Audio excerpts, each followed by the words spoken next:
Hello everybody and welcome back to the channel for a brand new theme or series I'm going to be doing on the channel. So if you've been watching for a while, or even if you're new to the channel, obviously Legos and Marvel and stuff like that is definitely something that I'm incredibly passionate about, and Marvel is my favorite franchise or essential universe of anything. DC, Star Wars, Lord of the Rings, Game of Thrones, whatever. Marvel takes the cake. Now, for 2025, I've discussed this in a past couple videos, and I recently just built a Marvel wall, and I did a DC wall. So now that those two are in place, I can do awesome little adventures like this. So I'm debating what to call this series. I kind of want to just do like featured Marvel character or featured DC character, split those in the two, and do it this way. And if I hang a comic on the wall, and it's just for this video, obviously these take a lot of resources. I don't want to say a lot, but like depending on the comics that you have or need to get for this, the Marvel Legends figures. I wanted to do a graphic novel for Moon Knight, but I quite literally just bought a whole ton of comics and some graphic novels, and I just honestly had to tell myself, you know what, you don't need another one for this second. So maybe I'll add another one in the future. In terms of the Lego figures, there are two Moon Knights that I could have done here, Moon Knight himself and the Mr. Knight. I did Moon Knight just to focus on it here. Maybe I'll do Mr. Knight in the future. But I wanted to start with one of my absolute all-time favorite characters, Moon Knight. But essentially, I would love to do something along the lines of adding the Lego minifigure to the custom display. A Marvel Legends figure. They have almost every character now, so you can definitely go that route. Now, this one is missing his little blades. They're in the bottom. That's my bad. I forgot to fix it. But and then featuring a comic book of some sort. Now, being as Moon Knight is one of my favorite comics and one of my most valuable and sought-after comics, and one of my favorite covers ever are both Moon Knight, I thought this was a really good place to start. I have quite a bit of this stuff in the works or on the way. So with this, it makes it easy because it's just a Lego minifigure. It is not a full set. In the future, what I'm kind of going to do is I'm going to build the set and then add a minifigure or something later. Like there's a Doomsday and Wonder Woman set coming. It's a little set. I was kind of debating what I want to do with that, and that one's tough because it's smaller, but then, spoiler alert, I'm going to be reviewing the Red Hulk set. Like, we got the new controversial Red Hulk set. I will build that set, talk about it that way, and then I'll add Red Hulk to the Marvel wall after that. So that's kind of the theme I want to go for here. Obviously, we're going to be doing a mixture of Marvel and DC, of course. Again, have some of these lined up and ready to go. Not all of these comics are, of course, going to stay. Some of them will just go in my binder that I keep at my desk. But, yeah, you know, some of these might have some cool stories behind it, and we can talk about it from there and, you know, talk about a little bit of, like, the history of this character and if you want to get started maybe with reading. So these will evolve as we go. I don't expect it to be perfect off the start, but I definitely wanted to bring comics back to the channel, and very recently I split my channel into two areas. One is now an outdoors channel, and this one is going to stay Legos, gaming, and I actually added comics to the title because I want to bring more and more of this type of stuff into it. So we'll see. I apologize if there's anything I miss about any character, or if there's any errors. Definitely let me know in the comment section below. Let me know of what superheroes that you would like to see, if you're a big fan of Moon Knight or any comics and stuff like that. But yeah, let's go over each individual item that I have brought out today. Alright, so we're probably going to start with the Marvel Legends figure, which is, it's an awesome looking one. Now, there's a couple different ways we're going to start this. I will give a quick synopsis just kind of the character and everything else that we're going to be looking at. Again, this is Moon Knight. His alter ego that you're definitely going to need to know is Mark Spector, but there's also Jake Lockley, and there's also Stephen Grant.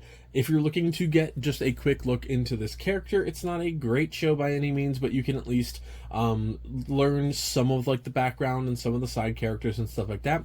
The Moon Knight series on Disney Plus, my biggest complaint and everyone's biggest complaint with it, while the costume looked fantastic and while he was an absolute beast, very bad Batman, it was an awesome character.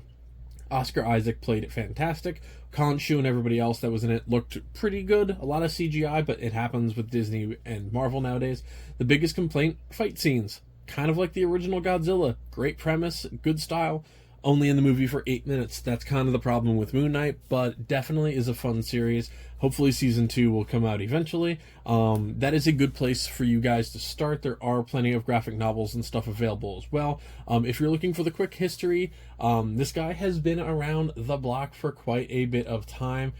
He first appeared in 1972 in Werewolf by Night, number 32, which is pretty cool. Now, the reason he has 3 alter egos is because he has a dissociative personality disorder, so essentially swapping back and forth. That's why there's Moon Knight and Mr. Knight, as well as some other things mixed in there depending on the actual storyline and stuff like that. But again, this isn't a history channel. We're just going to go over quick basics.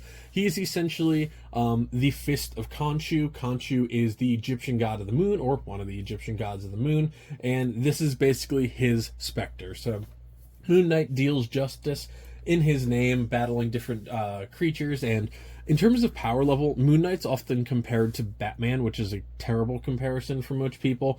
Moon Knight is very similar, and I'm going to catch some strays for this, but he is more of a street level hero. So in the terms of like Iron Fist, and like a Luke Cage, and even Blade, you have Blade with like the supernatural aspect to things. So Moon Knight is fantastic. He's an awesome and complex character, and honestly, he's a little bit, in my terms, of a mixture of Daredevil and Blade. You know, you got the supernatural aspect with the street level and awesome fighting, and fantastic.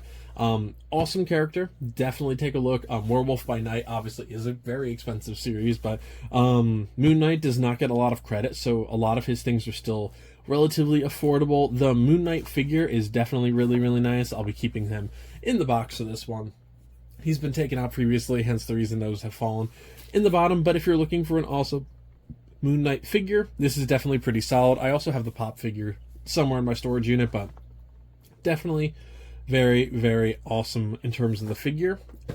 If you want a smaller portion, or you are a Lego fan, obviously if you're on this channel, there's a good possibility that you are.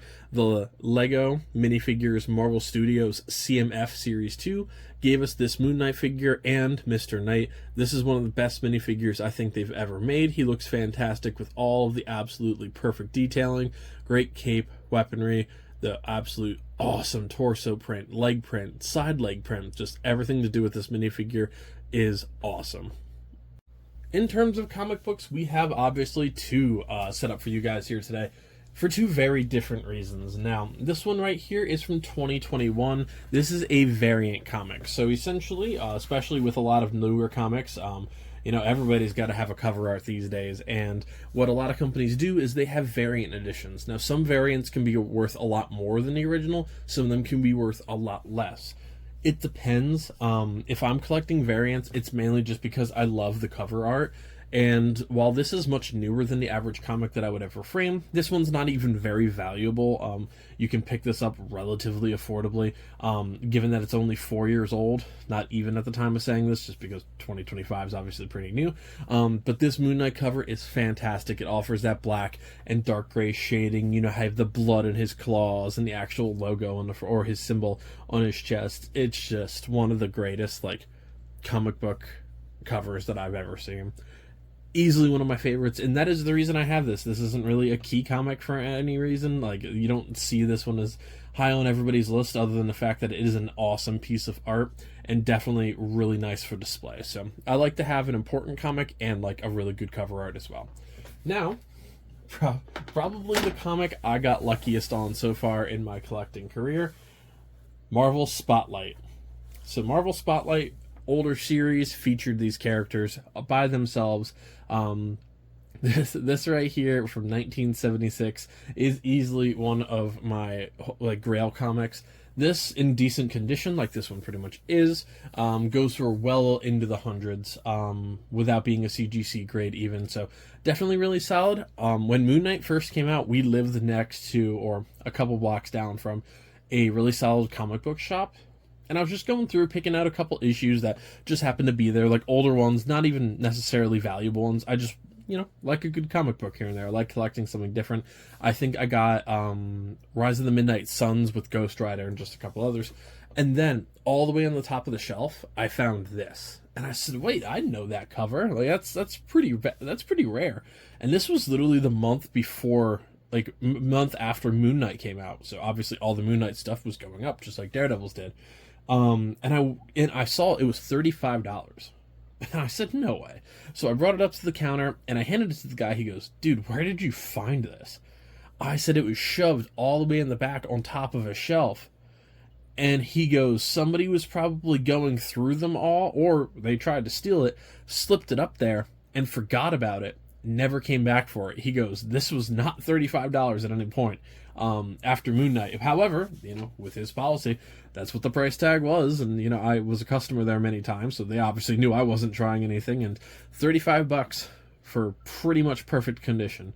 And it is fantastic. Now, this is a huge key issue for Moon Knight. If you Google the most influential and the most important Moon Knight comics, aside from his first appearance and maybe one or two others, this right here is actually one of the quintessential Moon Knight comics. This is his very first solo adventure, which is obviously a huge deal since he wasn't brought in as his own title or character. He was with Werewolf by Night. So very, very cool. And it's not something I'm probably going to get a ton of in my collection. There are plenty of comics out there like this, First Origins or something like that I cannot afford, and like most people can't.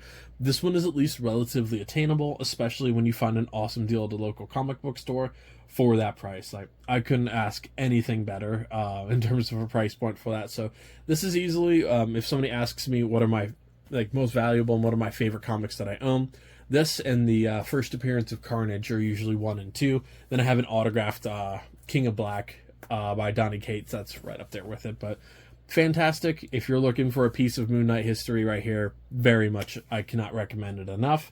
And of course, no, I haven't read it. It went into a sleeve and then a frame instantly. It's never been done because that's what we do here. But yeah, it's awesome. I absolutely love it. It's a fantastic looking comic, very iconic in terms of the actual cover art, great colors, great style, and all of that good stuff. So now let's add these to the actual Marvel wall, guys. All right, all of the Moon Knight goodies are in. Sorry about that. Got Moon Knight right up here. The top comic book. Thor and Star-Lord are just kind of placeholders up there for now. We have the Marvel Spotlight for Moon Knight. And, of course, all the goodies down here. Now, unfortunately, War Machine fell behind my desk, and it is going to be an absolute travesty and experience to get him, but Moon Knight, perfect right in line with Daredevil, Punisher, Blade, and Moon Knight right in there. Definitely got to fill out some more of the Spider-Man, but that one's going to be tough to do. There aren't too many out there, but, all the shelves are looking pretty decent. I still do have to move the Guardians of the Galaxy over to match it, but I'd say that's a successful Marvel wall right now. Of course, those are going to be still hidden back there, but it happens. But yeah, thank you guys so much for joining me for my very first Marvel dedicated character display episode, whatever we're going to call this. We'll figure out a name for it. Thank you guys so much. Hope you enjoyed all this. If you're interested in this Marvel display or any of these displays or the DC ones sitting all the way down there that we're going to update soon, you can use code SPATSICUS in the description below off of Zona Fabrications. DC, Marvel, Ninjago, whatever you want to build, his custom displays are fantastic. I'll have a link to his Etsy shop and Instagram page in the description below. But like, comment, subscribe, share the video. Again, I do have a second channel now if you guys are interested in supporting me or just checking out more of my outdoor content. It has moved. Hopefully that helps us out with the algorithm with all of my nerdy stuff on this side of the channel. I'm hoping it does. I know I stretched myself very thin with just Legos, gaming, and all that good stuff. So hopefully we're going from there. And last but not least, follow me on Instagram where you can get sneak peeks into all of this, as well as the Get Bricked app, which is like a Lego social media. It's pretty cool. I am a featured creator on there as well. If you guys are looking to just become more of the Lego community or a community around this channel, always looking to make some new friends in the hobby. And I'll see you next time. Happy building, everybody.